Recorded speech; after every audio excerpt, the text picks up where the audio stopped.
নমস্কার, মিষ্টির রান্নাঘরে তোমাদের সবাইকে স্বাগত। তো আজকে আবারও একটা নতুন রেসিপি নিয়ে চলে এসেছি। নরম তুলতুলে রসগোল্লা আর নরম তুলতুলে পান্তুয়া কীভাবে সহজে ঘরে বানাবে।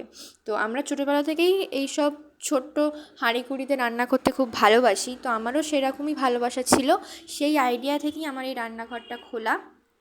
তো যদিও এখন তোমরা ভাবতে পারো যে মিষ্টির রান্নাঘর মানেই মিষ্টি জাতীয় কিছুই সবসময় রান্না করা হবে, বাট এমন কোনো ব্যাপার নয়।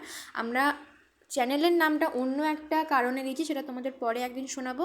তো আজকে আমরা মোটামুটি তোমাদেরকে দেখাতে চাই যে ছোট্ট হাঁড়িকুড়িতে কীভাবে নরম তুলতুলে রসগোল্লা আর পান্তুয়া বানানো যায়।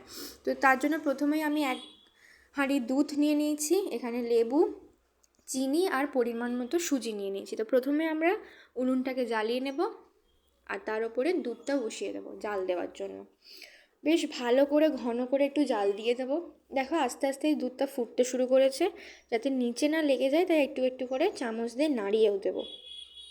দেখো মোটামুটি ভালোভাবেই ফুটে গেছে। এবার আমি এক কোয়া লেবু দিয়ে ভালো করে ছানাটা কাটিয়ে নেব। দেখো কত সুন্দর আমাদের ছানা কেটে গেছে, পুরো জল থেকে ছানাটা কিন্তু আমাদের আলাদা হয়ে গেছে। এই জায়গাটা একটা কথা বলে রাখি, তোমরা এই জায়গাটায় কোনো একটা ভালো ছাঁকনি বা পরিষ্কার রুমালের সাহায্যে কিন্তু ছানাটা ছেঁকে নেবে জল থেকে, নলে কিন্তু ছানার ভেতরে জল থেকে যাবে, তখন কিন্তু ভালো রসগোল্লা হবে না। আমাদের যদিও কিছু নেই বলে আমরা পারিনি, আমরা এরমভাবে হাতার সাহায্যেই করেছি।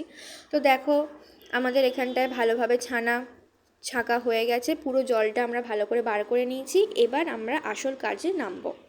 তো আপাতত এইদিকে আমি চিনিটাকে গরম করতে বসিয়ে দিয়েছি, যে চিনির যে সিরাপটা বানাবো, তো সেটার জন্য আমি চিনিটাকে একটুখানি জাস্ট নেড়ে নেবো একটা সুন্দর কালারের জন্য, যাতে রসের কালারটা খুব সুন্দর আসে।